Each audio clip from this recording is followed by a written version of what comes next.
Hello guys, welcome all of you to your channel Dubey academy.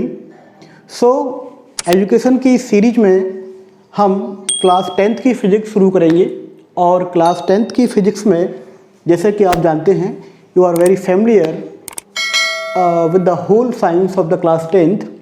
Whole science mean इसमें physics भी है, chemistry भी, bio भी है और इसमें ये जो फॉलोइंग चैप्टर्स हैं this chapters belongs to physics. ये चैप्टर फिजिक्स को बिलोंग्स करते हैं, यानी कि आपके 5 चैप्टर्स हैं जिसमें आपका चैप्टर 10 लाइट, चैप्टर 11 जिसमें लाइट में आपका रिफ्लेक्शन एंड रिफ्रैक्शन फिनोमेना आते हैं। उसके बाद आपका human I and colourful world है चैप्टर 11 में। चैप्टर 12 में आपका इलेक्ट्रिसिटी है, चैप्टर 13 में magnetic effect of electric current है और चैप्टर 14 में सोर्सेज ऑफ एनर्जी है। क्लियर? तो ये आपके जो ओवरऑल टॉपिक्स हैं क्लास 10th फिजिक्स के। So you can make a separate copy for better understanding of physics और फॉर मेकिंग नोट्स। ओके, सो ये जो चैप्टर है फिजिक्स के, इसमें हम सिंप्लिसिटी के पर्पज से हम चैप्टर 12 को पहले पढ़ते हैं, इलेक्ट्रिसिटी को हम पहले पढ़ते हैं और इलेक्ट्रिसिटी में इस वाले चैप्टर्स को we will divide in 3 lectures. 3 lectures में हम डिवाइड करेंगे। तो this is your first lecture है, आपका पहला लेक्चर है जिसमें हम इन टॉपिक्स को कवर करेंगे। एक्चुअली ये जो चैप्टर्स है इसमें इलेक्ट्रिसिटी के बारे में, चार्ज के बारे में दिया हुआ है। That is the very west concept of our real life और may be we can say जो टेक्नोलॉजिकल जो वर्ल्ड है इस समय, जो टेक्नोसेवी वर्ल्ड है, इसमें जितनी भी सारी चीज़ें चल रही हैं that are depend on electricity, वो सब इलेक्ट्रिसिटी पर डिपेंड है। अगर इलेक्ट्रिसिटी नहीं होगा तो सारे गैजेट्स हैं वो सब फेल हो जाएंगे। तो इस चैप्टर में एक जनरल वे में इलेक्ट्रिसिटी को या इलेक्ट्रिक चार्ज को समझाने का कोशिश किया गया है। क्लियर? तो इस चैप्टर में आज के हमारे जो टॉपिक्स हैं वो हम इन टॉपिक्स का स्टडी करेंगे। इसमें हम basics of electric charge and electricity का बेसिक पढ़ेंगे कि एक्चुअली ये चार्ज क्या होता है और कौन कौन सी इसकी प्रॉपर्टी होती हैं। उसके बाद हम इलेक्ट्रिक करंट पढ़ेंगे कि चार्ज इलेक्ट्रिक करंट में कन्वर्ट कैसे हो जाता है। उसके बाद हम electric potential and electric potential difference study करेंगे। Clear to all? So these are our topic that we will discuss today. So now first of all we will discuss the basics of electric charge and electricity. इसके basic हम पढ़ेंगे आज। तो देखिए, आपने बहुत ही एक जनरल फिनोमेना लाइटनिंग देखा होगा कभी ड्यूरिंग रेनी सीजन। बरसात के टाइम में जब क्लाउड्स आपस में टकराते हैं तो वहाँ पर लाइटनिंग होता है, एकदम बहुत तेज लाइट आपको देखने को मिलती है। लाइटनिंग जिसे बोला जाता है, स्पार्क जिसे जनरली हम एक साइंटिफिक वे में बोल सकते हैं।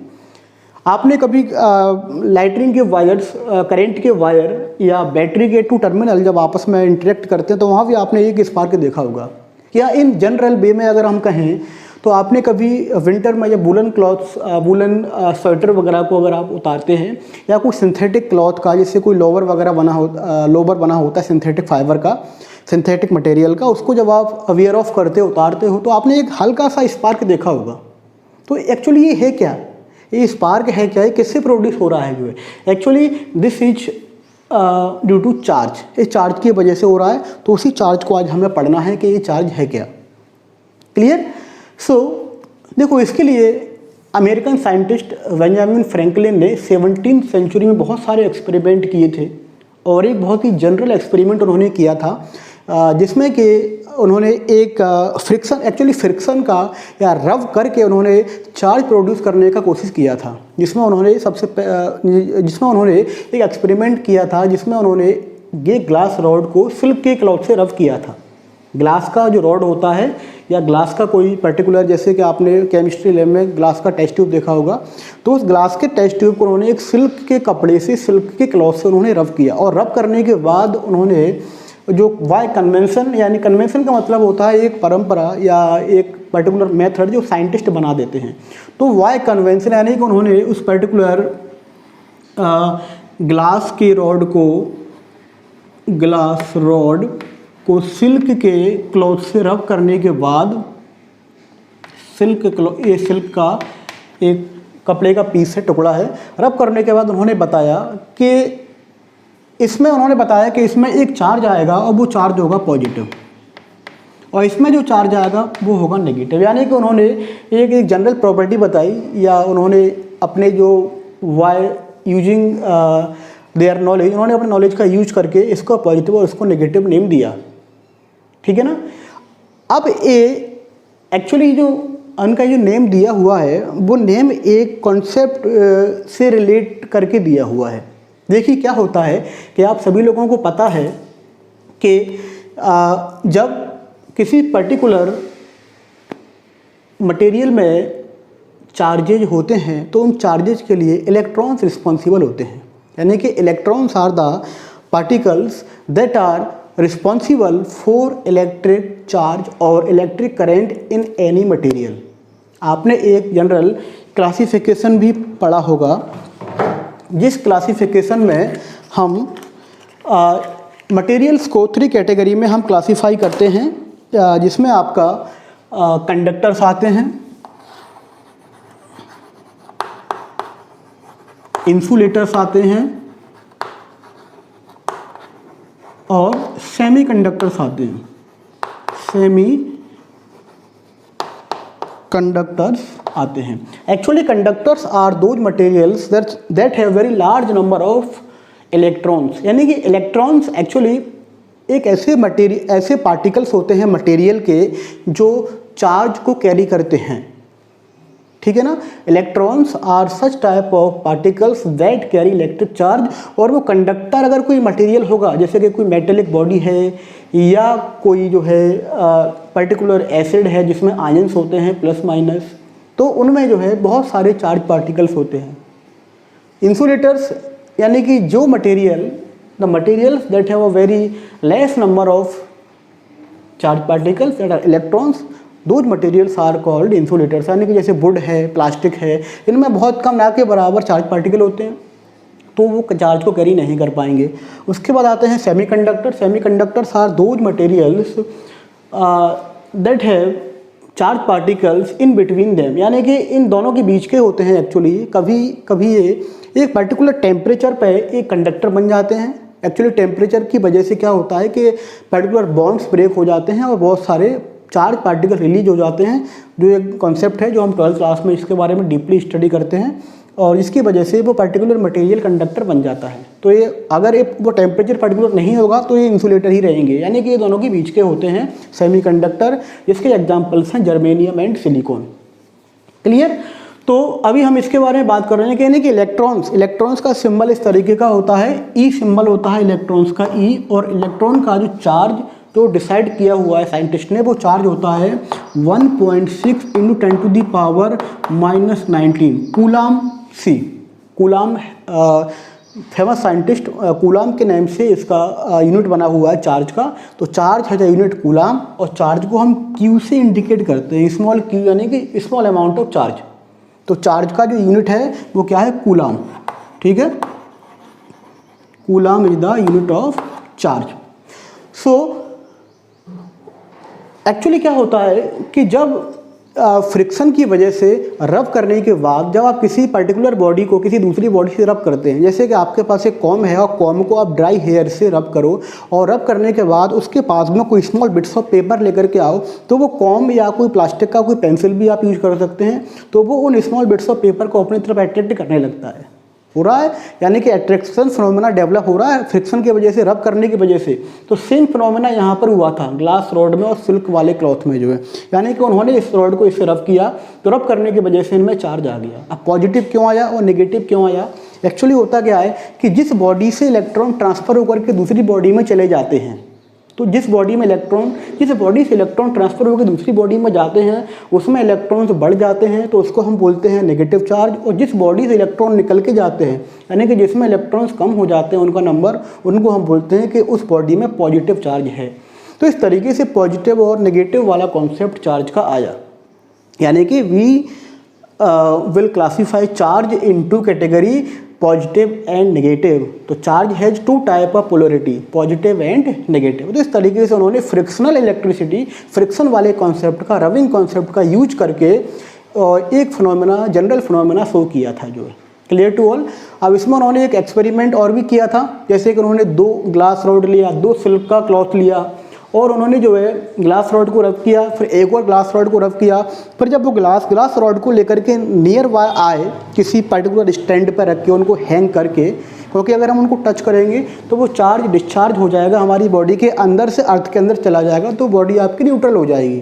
तो उन्होंने एक पर्टिकुलर स्टैंड का यूज करके उन ग्लास रॉड को जब नियर बाय लेकर के आए तो वो दूर जाने लगे, यानी कि उनमें रिपल्सन होने लगा। तो उस एक्सपेरिमेंट से उन्होंने ये प्रूव किया कि जो लाइक चार्ज होते हैं उन लाइक चार्ज, लाइक का मतलब हो गया सेम टाइप के चार्ज, लाइक का मतलब हो गया लाइक यानी या तो पॉजिटिव पॉजिटिव होगा या नेगेटिव नेगेटिव होगा। तो लाइक चार्ज में हमेशा क्या होता है, रिपल्सन होता है, यानी कि वो दूर जाते हैं। और अगर अनलाइक चार्ज होगा, अनलाइक का मतलब हो गया different types of charge, unlike यानी डिफरेंट टाइप ऑफ चार्ज, यानी कि पॉजिटिव नेगेटिव या नेगेटिव पॉजिटिव, तो उनके बीच में हमेशा क्या होगा, उनके बीच में अट्रैक्शन होगा। तो ये कुछ एक्सपेरिमेंट्स थे जो चार्ज के ऊपर किए गए और इस तरीके से चार्ज का कॉन्सेप्ट जो है डेवलप हुआ। यानी कि चार्ज को हम डिफाइन कैसे करेंगे, how will we define charge, okay. तो चार्ज को हम डिफाइन कैसे करेंगे, तो डेफिनेशन ऑफ चार्ज क्या होगी, तो चार्ज का आप डेफिनेशन देखिए, definition of charge, definition of charge. तो चार्ज का डेफिनेशन क्या होगा मैं आपको बता देता हूं। देखिए, लाइक मास, जिस तरीके से हर मटेरियल का एक मास होता है, यानी कि ऐसा कोई भी मटेरियल बॉडी नहीं है जिसके अंदर मास ना हो। तो मास कहाँ से मिला उस पर्टिकुलर मटेरियल को, नेचर ने प्रोवाइड किया।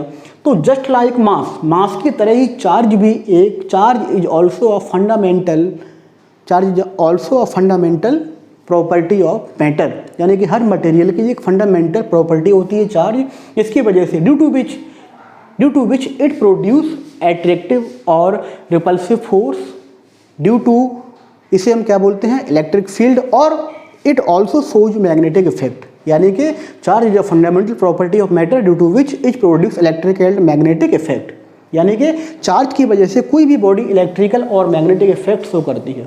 इलेक्ट्रिक इफेक्ट में क्या जाते हैं, इलेक्ट्रिक इफेक्ट में आपके फोर्स आ जाते हैं, लाइक और अनलाइक चार्जेस की वजह से जो है, और दैट में भी रिपल्सिव और अट्रैक्टिव फोर्स, और जो मैग्नेटिक प्रॉपर्टीज हैं वो हम मैग्नेटिक वाले चैप्टर में, चैप्टर 13 में मैग्नेटिक फील्ड के मैग्नेटिक इफेक्ट के बारे में स्टडी करते हैं, okay. So this is the general definition of charge. Charge is a scalar quantity, एक स्केलर क्वांटिटी होती है because it has only magnitude and has no direction, कोई डायरेक्शन नहीं होता है। और चार्ज का जो यूनिट है, ऐसा यूनिट है, वो चार्ज का यूनिट है कूलाम, ओके, सी से जिसको हम रिप्रेजेंट करते हैं। छोटे चार्ज होगा तो माइक्रो कूलाम, ओके। बहुत सारे इसमें हम टर्म्स लगा सकते हैं, पिको या माइक्रो, ओके, है ना, मिली, बहुत सारे टर्म्स का यूज कर सकते हैं जो। तो इस तरीके से हम चार्ज को डिफाइन करते हैं। नाउ अगर हम चार्ज की प्रॉपर्टी को अगर हम एक पर्टिकुलर तरीके से लिखें या एग्जाम में भी पूछ ली जाए, write down the property of charges, तो चार्ज की कौन कौन सी प्रॉपर्टीज होंगी, तो चार्ज की प्रॉपर्टीज आप देखिए, okay. So properties of electric charge, देखिए properties of electric charge, properties of electric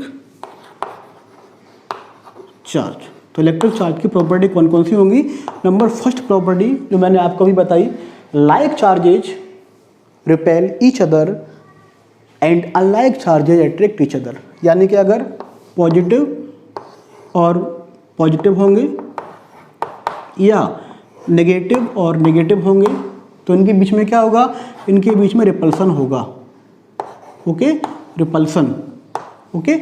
ए इधर की तरफ फोर्स लगाएगा, ये उधर की तरफ फोर्स लगाएगा। और अगर अनलाइक चार्ज होंगे जैसे कि नेगेटिव पॉजिटिव या पॉजिटिव नेगेटिव, तो इनके बीच में क्या होगा, इनके बीच में भी ये वाला चार्ज इसको अपनी तरफ खींचेगा, ये वाला इसको अपनी तरफ खींचेगा जो है, यानी कि ए इस पर जो है, सॉरी, ए अपनी तरफ इसको अट्रैक्ट करने की कोशिश करेगा और ए इसको अपनी तरफ अट्रैक्ट करने की कोशिश करेगा, तो इनके बीच में अट्रैक्शन होगा, ओके।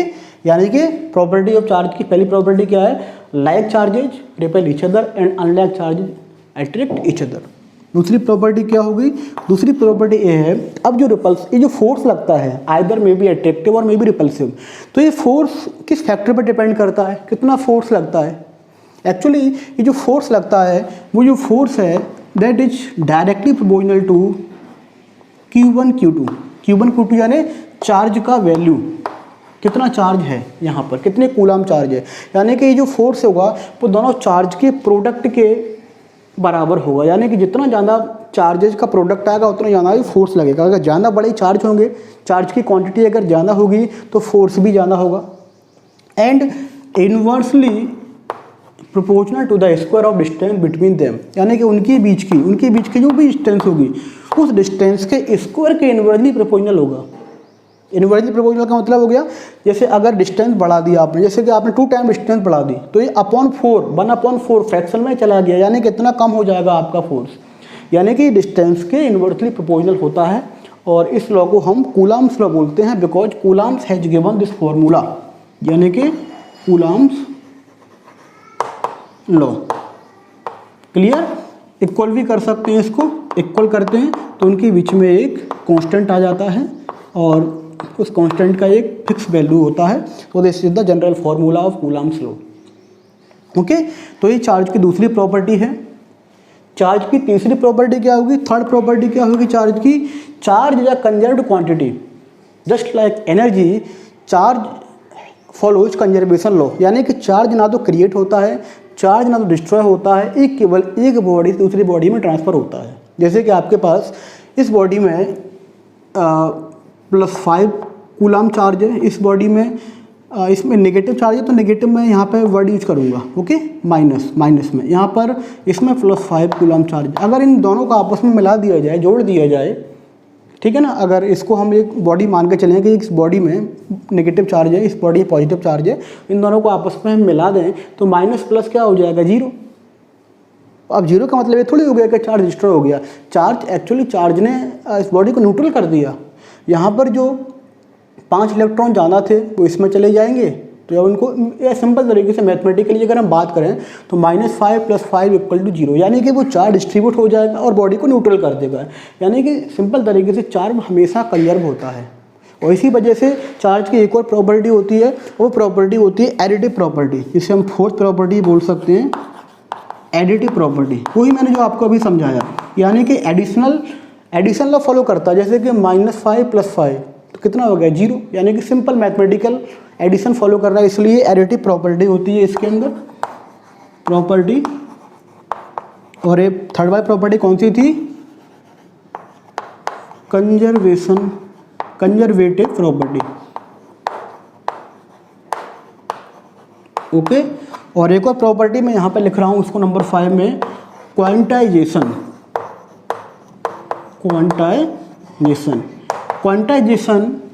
के अकॉर्डिंग एक फॉर्मूला होता है Q = ±NE, जहाँ पर E इलेक्ट्रॉन को इंडिकेट करता है, इलेक्ट्रॉन का चार्ज जो मैंने अभी बताया था आपको, just I have told you 1.6 × 10⁻⁻19 coulomb.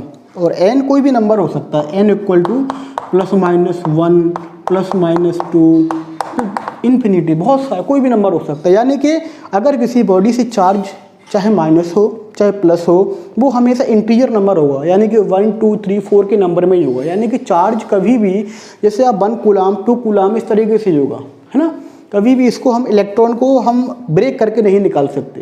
जैसे कि किसी क्लास में अगर स्टूडेंट्स बैठे हो बहुत सारे, तो हम स्टूडेंट्स को केवल एक कम से कम बाहर निकाल सकते हैं, हाफ नहीं निकाल सकते। सिमिलरली किसी भी बॉडी से अगर इलेक्ट्रॉन ट्रांसफ़र होगा तो वो हमेशा इंटीजर नंबर में ही होगा, यानी कि या तो 1 होगा, 2 होगा, 3 होगा, माइनस में भी हो सकता है, okay.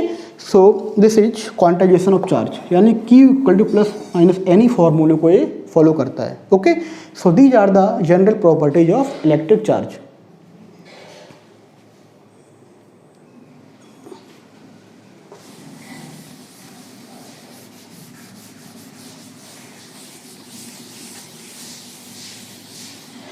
Charge is real life. अगर चार्ज नहीं होता है, इलेक्ट्रिसिटी नहीं होती, तो क्या आप लोग यूट्यूब देख पाते हैं, ऑनलाइन कुछ भी नहीं होता। भाई बहुत ज़रूरी है चार्ज लाइफ में। Charge current is everything in this technological world. इसके बिना हम पहुंच जाएंगे बाबा आदम के ज़माने में। Okay, so now second topic is electric current.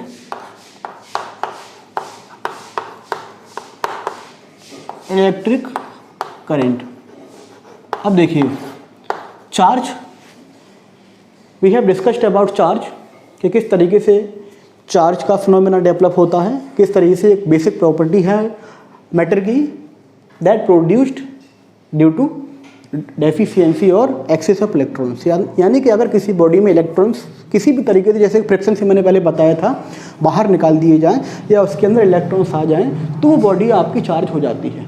अब अगर चार्ज फ्लो होने लगे, यानी कि अगर चार्ज ऑर्डर्ड मोशन करने लगे, पर्टिकुलर तरीके से मोशन करने लगे, then that will produce electric current.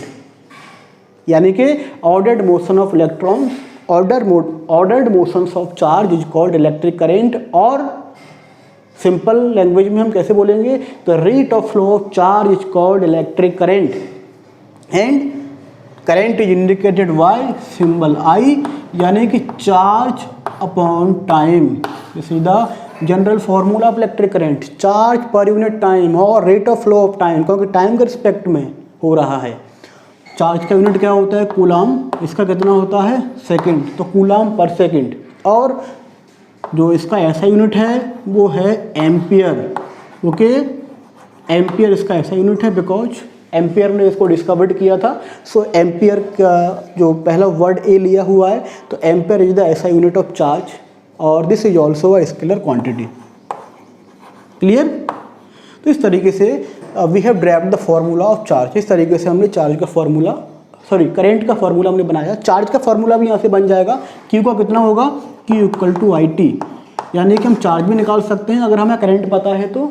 Okay, so Q equal to IT। कभी कभी एग्जाम में क्वेश्चन आता है, डिफाइन 1 एम्पियर ऑफ करंट। तो 1 एम्पियर करंट कितना होगा, 1 एम्पियर। तो 1 कब आएगा, जब AV 1 हो और AV 1 हो, यानी कि जब 1 कूलाम हो 1 सेकेंड हो, यानी कि when 1 coulomb of charge flows through a wire, किसी वायर, किसी मेटलिक कंडक्टर में ही फ्लो होता है जनरली, आप जो है करंट होता है, मैंने बताया था अभी। तो 1 सेकेंड में इतना 1 कूलाम चार्ज अगर फ्लो हो रहा है, तब करंट कितना बोला जाएगा, तब करंट आपका होगा 1 ampere. Okay, similarly Q, 1 coulomb charge कितना होगा, definition of 1 coulomb, definition of 1 coulomb, 1 coulomb की डेफिनेशन कितनी होगी, 1 कूलाम कब होगा, जब 1 एम्पियर हो और 1 सेकेंड हो। यानी कि अगर किसी पर्टिकुलर कंडक्टर से 1 ampere current flows through 1 second, यानी कि 1 सेकेंड में 1 एम्पियर करंट अगर पास हो रहा है, तो चार्ज कितना होता है, चार्ज होता है आपका 1 कूलाम। ओके, तो इस तरीके से हम कुछ डेफिनेशन से ऐसे ऑब्टेन कर सकते हैं। You have to remember this general formula of current I equal to Q upon T, यानी कि rate of flow of charge और करंट और charge per unit time is called electric current, it is scalar quantity and its SI unit is ampere. तो इस तरीके से हम current का फॉर्मूला बना सकते हैं। क्लियर? करंट का एक्चुअली जो डायरेक्शन होता है, जनरली हम जैसे हम लोग बैटरी लगाते हैं, तो बैटरी में हम एक पुराना कन्वेंशन फॉलो करते हैं, जैसे कि हम बोलते हैं ना पॉजिटिव अगर है तो पॉजिटिव से करंट जाता है नेगेटिव की तरफ। लेकिन जैसा कि मैंने अभी आपको बताया था कि इलेक्ट्रॉन ट्रांसफ़र करते हैं, फिर पॉजिटिव को हम क्यों दिखाते हैं, actually this is the conventional way. देखिए conventional current, conventional current, convention मैंने बताया था एक पुरानी परंपरा जो साइंटिस्ट फॉलो करते हैं, उसी को हम फॉलो करते हैं। पुराने टाइम में इतना ज़्यादा जो है डिस्कवरी नहीं हुआ था, तो हमें एक्चुअली पता नहीं था कि वो इलेक्ट्रॉन्स की वजह से ही हमारा चार्ज फ्लो होता है। तो हमने एक कन्वेंशन मान के चलते थे कि पॉजिटिव की तरफ, पॉजिटिव जब चार्ज फ्लो होता है तो वो करंट का डायरेक्शन होता है। तो एक्चुअली ये कन्वेंशन ओल्ड है, जबकि हमें रियलिटी पता चली बाद में कि इलेक्ट्रॉन का जब डिस्कवरी हुआ तब हमें पता लगा कि इलेक्ट्रॉन की वजह से ही चार्ज फ्लो होता है, इलेक्ट्रॉन ही चार्ज को कैरी करता है। तो रियल जो करंट होता है आपका वो इलेक्ट्रॉन वाला करंट होता है। ओके, तो ये कौन सा हो गया करंट आपका, इलेक्ट्रॉनिक करंट, इलेक्ट्रॉनिक करंट। तो इलेक्ट्रॉनिक करंट किसकी, इलेक्ट्रॉनिक करंट का डायरेक्शन इलेक्ट्रॉन की फ्लो होने की डायरेक्शन में होता है, यानी कि नेगेटिव से लिया जाता है, जबकि जो कन्वेंशन में लिया जाता है। मैं दोबारा बता रहा हूँ, जो इलेक्ट्रॉनिक करंट है वो इलेक्ट्रॉन के डायरेक्शन में लिया जाता है, इलेक्ट्रॉन नेगेटिव से लिया जाता है, नेगेटिव से पॉजिटिव की तरफ, जो रियल डायरेक्शन है करंट का।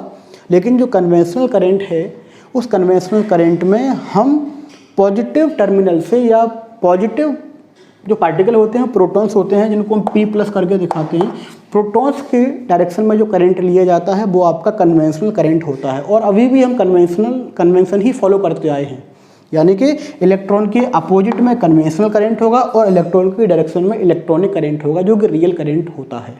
क्लियर? तो इस तरीके से हम करंट को डिफाइन करते हैं और कन्वेंशनल और इलेक्ट्रॉनिक करंट को हम कैटेगराइज करते हैं। क्लियर?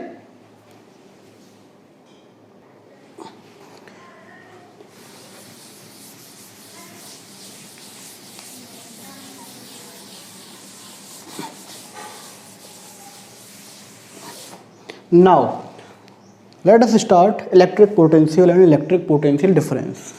Electric potential, पहले हम इलेक्ट्रिक पोटेंशियल को देख लेते हैं, after that we will discuss about potential difference. Electric potential,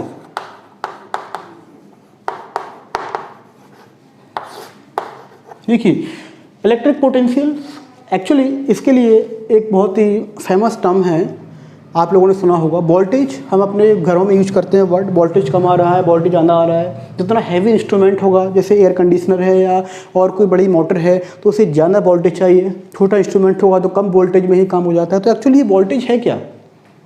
okay, so we have to discuss about that. Voltage या फिजिक्स की लैंग्वेज में बात करें तो पोटेंशियल। तो देखिए, आपको पता है, मैं एक सिंपल लैंग्वेज में इसको आपको समझाऊँ। आप ये मेरे को देखिए, पहले आप मेरे को बताने से पहले मैं एक्चुअली क्वेश्चन पूछना चाह रहा था आपसे, लेकिन यहाँ पर पूछना पॉसिबल नहीं है। अगर आपके पास एक बहुत बड़ा टैंक है, इस तरीके से एक बहुत बड़ा टैंक है, और मैंने यहाँ से एक पाइप निकाल दिया, इसमें पूरा ऊपर तक पानी भरा हुआ है, ठीक है, इसमें अपर लेवल तक वाटर फिल्ड है। एक छोटा टैंक है, लेकिन काफ़ी ज़्यादा उसकी विड्थ है, काफ़ी चौड़ा है। मैं पाइप थोड़ा छोटा कर देता हूँ इस तरीके से,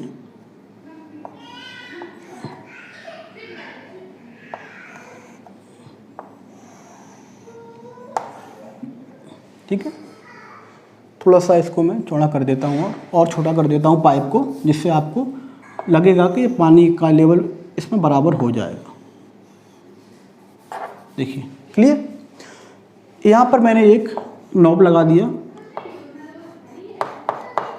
इसको ऑन या ऑफ करने के लिए। तो देखिए क्या होगा, अभी तो ये ऑफ है, जैसे ही मैं इसको ऑन करूँगा ये ऊपर हो जाएगा मिडिल वाला पार्ट, और वाटर बहुत तेज़ी से इसके अंदर आएगा, बहुत तेज़ी से पानी इसके अंदर आने लगेगा। और ये कब तक आएगा पता है आपको? ये जब तक आएगा जब तक कि इसका लेवल और इसका लेवल बराबर ना हो जाए, तब तक इसके अंदर पानी लगातार आता रहेगा। और ये जो स्पीड है ना पानी का, वाटर जो फ्लो होगा इस ट्यूब से, तो इसका स्पीड डिपेंड करेगा कि इसमें हाइट कितना है, इसमें प्रेशर डिफरेंस कितना बन रहा है। यानी कि इसकी जो इसके अंदर जो जितनी तेज़ स्पीड से इसमें पानी आएगा, जितना तेज़ पानी फ्लो होगा, उस फ्लो का जो मोशन है, उस फ्लो की जो स्पीड है, वो डिपेंड करेगी कि पहले वाले टैंक में कितना कैपेसिटी है वाटर का, यानी कितना डिफरेंस है दोनों के लेवल में। अगर डिफरेंस ज़्यादा होगा तो ज़्यादा तेज़ आएगा, कम होगा तो कम आएगा। जैसे कि आपने एक और देखा होगा, जनरली एक स्टेयर केस टाइप का मॉडल मैं आपके सामने बना रहा हूँ। इस तरीके का एक जनरल एक मॉडल है, और ठीक है, इस तरीके का स्लोप टाइप का मैंने बना दिया। इसमें आप एक बॉल को यहाँ तक ले गए, आपने इस बॉल को यहाँ से रोल कर दिया, लुढ़का दिया, धक्का दे दिया आपने बॉल को, तो वो बॉल रोलिंग करता हुआ नीचे की तरफ आएगा, और इसका जो स्पीड होगा वो हाइट पर डिपेंड करेगा। जितना हाइट तक इसको आप ले जाओगे, अगर आप यहाँ तक ले गए और यहाँ से आपने इसको रोल कराया, आपने इसको जो है लुढ़का दिया, यहाँ से आपने इसको नीचे की तरफ गिरा दिया, तो इसका स्पीड बॉल का डिपेंड करेगा कि आप कितनी हाइट तक उसको लेकर के गए, कितना आपने उसको ले जाने वर्क डन किया। क्योंकि जो एनर्जी जो होता है 9th क्लास में आपने ऑलरेडी पढ़ा हुआ है, एनर्जी वर्क डन पर डिपेंड करता है। क्योंकि एनर्जी भी एक कंजर्वेटिव क्वांटिटी है, एनर्जी भी ट्रांसफरेबल क्वांटिटी जितना वर्क डन करते हो वही वर्क डन उसी ट्रांसफॉर्मेशन में उतनी ही क्वांटिटी में एनर्जी की फॉर्म में आपको मिलता है। थोड़ा बहुत लॉस हो जाता है, वो डिपेंड करता है फ्रिक्शन एटसेट्रा फिनोमेनाज पर। ओके, सो अब तो जितना ऊंचा ले जाओगे उतना ही नीचे उसका जो है स्पीड आपको देखने को मिलेगा रोलिंग करते हुए बॉल का। सेम फिनोमेना चार्ज में होता है। अगर एक बॉडी चार्ज है, मैं छोटी बॉडी ले रहा हूँ, छोटी छोटी बॉडी ले रहा हूँ, इसमें पॉजिटिव पॉजिटिव चार्ज है, इसमें नेगेटिव नेगेटिव चार्ज है। अगर मैंने इनको एक वायर से जोड़ दिया तो वायर से जोड़ने पर चार्ज फ्लो होने लगेगा।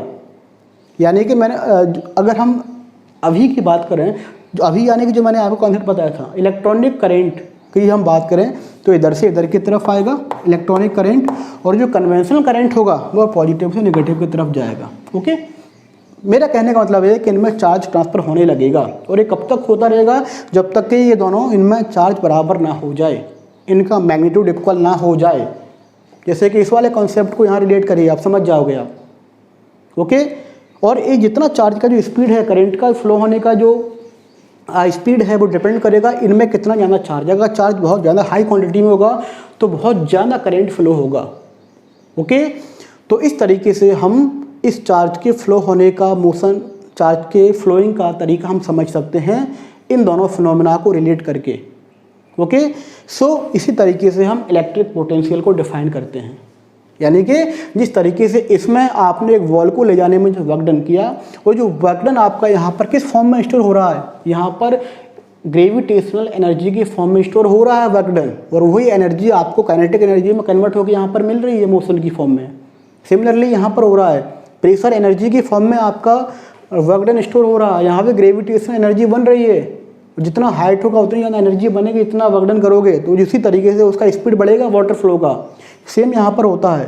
यानी किसी भी बॉडी को चार्ज करने पर आप जो वर्क डन करते हो, चाहे वो चार्ज फ्रिक्शन या रबिंग से किया गया हो या अदर किसी साइंटिफिक मेथड से, जितना आप वर्क डन करते हो वो वर्क डन उस पर्टिकुलर बॉडी में इलेक्ट्रिक पोटेंशियल एनर्जी की फॉर्म में स्टोर हो जाता है। You understand?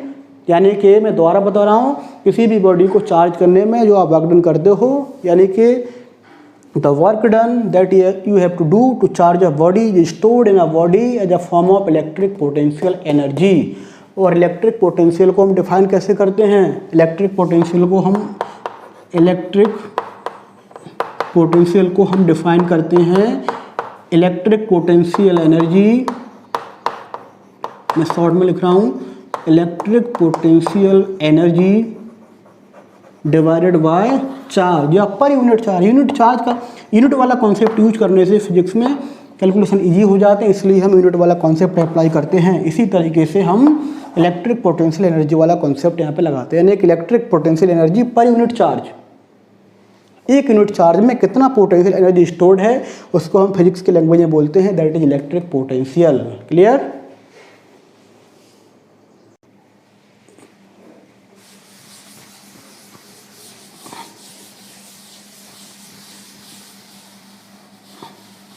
Now electric potential difference.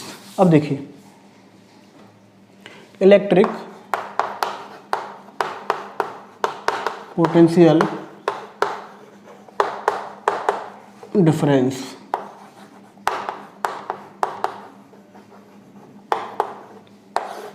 देखिए, जैसा कि मैंने अभी आपको बताया, I just have told you, अगर हाइट का डिफरेंस नहीं होगा तो कोई बॉडी ऊपर से नीचे की तरफ मूव नहीं करेगी।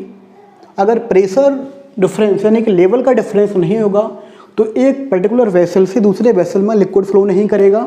सिमिलरली एक जनरल एग्जांपल, हीट फ्लो देखा होगा आपने, कभी देखा है आपने एक गर्म चाय को बाहर रख दिया हो तो वो कुछ देर बाद ठंडा हो जाता है। क्यों? क्योंकि बाहर का टेम्परेचर नॉर्मल है, चाय बहुत ज़्यादा गर्म है। जनरली सर्दियों में बहुत जल्दी ठंडी हो जाती है। क्यों? क्योंकि वहाँ पर टेम्परेचर डिफरेंस बन रहा है, और वो कब तक चलता रहेगा? हीट का ट्रांसफ़र हॉट से कोल्ड की तरफ, जब तक कि दोनों का लेवल इक्वल ना हो जाए। तभी तो देखना वो चाय बिल्कुल ठंडी हो जाएगी, बाहर के बराबर लस्सी जैसी हो जाएगी ना। तो सेम कॉन्सेप्ट वहाँ पर भी हो रहा है, यानी कि टेम्परेचर भी हॉट बॉडी से कोल्ड बॉडी में तब तक ट्रांसफ़र होता है जब तक कि दोनों का लेवल बराबर ना हो जाए, टेम्परेचर दोनों का बराबर ना हो जाए, यानी कि वहाँ पर टेम्परेचर डिफरेंस जरूरी था। सिमिलरली चार्ज की फ्लो होने के लिए चार्ज का डिफरेंस या इलेक्ट्रिक पोटेंशियल ज़रूरी होता है। अगर इलेक्ट्रिक पोटेंशियल डिफरेंस नहीं होगा तो charge will not transfer from one body to another body. अब जिस तरीके से हम ग्रेविटेशनल पोटेंशियल एनर्जी को निकालने के लिए हाइट का यूज करते हैं, प्रेशर एनर्जी को निकालने के लिए हम लेवल का यूज करते हैं, प्रेशर वैल्यू का यूज करते हैं, टेम्परेचर वैल्यू निकालने के लिए टेम्परेचर जो ट्रांसफ़र हो रहा है बाहर की तरफ, जैसे कि टीका मैंने बताया था आपको, तो उसके लिए आप टेम्परेचर स्केल का यूज कर लेते हैं, टेम्परेचर फार्मूला का यूज कर लेते हैं। उसी तरीके से अगर किसी बॉडी में चार्ज ट्रांसफ़र हो रहा है तो उस चार्ज को ट्रांसफ़र को निकालने के लिए वो चार्ज कितना वर्क डन कर रहा है एक पर्टिकुलर पॉइंट से दूसरे पॉइंट तक जाने में, उस वर्क डन को निकाल करके हम चार्ज का, उस पर्टिकुलर चार्ज का पोटेंशियल फाइंड कर सकते हैं और दोनों के बीच में कितना डिफरेंस है पोटेंशियल का वो हम पता कर सकते हैं। Clear to all? यानी कि और इसके लिए एक जनरल एक मैथमेटिकल वे में इसको मेजरमेंट करने के लिए आपको पता होगा, इसके लिए हम वोल्ट मीटर इंस्ट्रूमेंट का यूज करते हैं। यानी कि वोल्ट मीटर को अगर हम 2 वायर के बीच में लगा दें जिनमें करंट फ्लो हो रहा होता है, करंट फ्लो कराने के लिए, पोटेंशियल डिफरेंस जनरेट करने के लिए बहुत सारी डिवाइस हैं, बैटरी है, सेल है, जनरेटर है, जो हम आगे पढ़ेंगे जनरेटर का कॉन्सेप्ट। ओके, सो उसकी हेल्प से हम पोटेंशियल डिफरेंस जनरेट कर सकते हैं और वोल्ट मीटर की हेल्प से वो कितना वर्क डन हो रहा है, कितना वोल्टेज है वो हम पता कर सकते हैं। तो volt meter is a device due to which we can calculate our voltage और पोटेंशियल डिफरेंस। यानी कि इसको हम डिफाइन कैसे करेंगे, work done to move a charge from point A to point B is called potential difference. यानी कि एक चार्ज को एक पॉइंट से दूसरे पॉइंट तक मूव करने में जितना वर्क डन किया जाएगा वो work done potential electric potential difference होगा। क्योंकि चार्ज मूवमेंट करता हुआ हमें नहीं दिखेगा, we have to use another method, यानी कि वर्क डन वाला मेथड हमें यूज करना पड़ेगा। तभी तो हम देखो, मैंने बताया था अभी आपको कि 9th में भी आप लोगों ने पढ़ा हुआ है कि वर्क डन एनर्जी के फॉर्म में कन्वर्ट होता है और वही एनर्जी वर्क डन भी बता देगी अगर हम उस एनर्जी को कैलकुलेट कर लें। सिमिलरली यहाँ पर भी हम वर्क डन कैलकुलेट करके इलेक्ट्रिकल पोटेंशियल एनर्जी इन दोनों के बीच का डिफरेंस पता कर सकते हैं। क्लियर? यानी कि we have to require work done. तो इसको हम डिफाइन कैसे करेंगे, मैं दोबारा बता रहा हूँ। तो work done to move charge from a particular point A to point B is called electric potential difference, और इसको हम वी से इंडिकेट करते हैं और वर्क डन को W से, यानी कि वर्क डन पर unit charge is called electric potential difference. यानी कि W/Q, वर्क पर यूनिट चार्ज। मैंने बताया था यूनिट का यूज करने से वो सिंप्लीफाई हो जाता है, यूनिट क्वांटिटी का यूज करने से फिजिक्स में न्यूमेरिकल्स बड़े ईजी हो जाते हैं, इसलिए फिजिक्स में यूनिट वाला कॉन्सेप्ट हम यूज करते हैं, यानी कि work done for unit charge. और इसका जो यूनिट होगा वो यूनिट होगा वोल्ट, वोल्टा साइंटिस्ट के नेम से इसका हमने नॉमेनक्लेचर किया, इसका हमने नेम रखा। तो volt is the SI unit of voltage. Clear to all? अगर हमें 1 वोल्ट को डिफाइन करना हो तो 1 वोल्ट कब होगा, वर्क डन, इसका यूनिट क्या हुआ वर्क डन का जूल, इसका क्या होगा कूलाम, जो वोल्ट के इक्वल होता है। तो अगर 1 joule of work done to move a 1 coulomb of charge, अगर 1 कूलाम चार्ज को मूव करने के लिए, अगर 1 कूलाम ऑफ चार्ज मूव करने के लिए 1 जूल का वर्क डन करना पड़ रहा है तो वो वोल्टेज कितना होगा, that will be 1 volt, that will be 1 volt, 1 volt होगा। तो अगर डेफिनेशन आया एग्जाम में डिफाइन 1 वोल्ट, तो you can easily define 1 volt when 1 joule of work is done to move 1 coulomb of charge through point A and B, then voltage या electric potential difference is said to be 1 volt. इस तरीके से हम इसको define कर सकते हैं। Clear to all? तो आई होप आपने समझा होगा अच्छे तरीके से। जो भी डाउट हैं आपके वो हम क्लियर कर देंगे, प्रॉब्लम्स हैं कमेंट्स में लिखिए। ओके, सो आगे 2 और 3 लेक्चर में हम आगे के जो टॉपिक्स हैं वो कवर करेंगे। Thank you very much, thank you.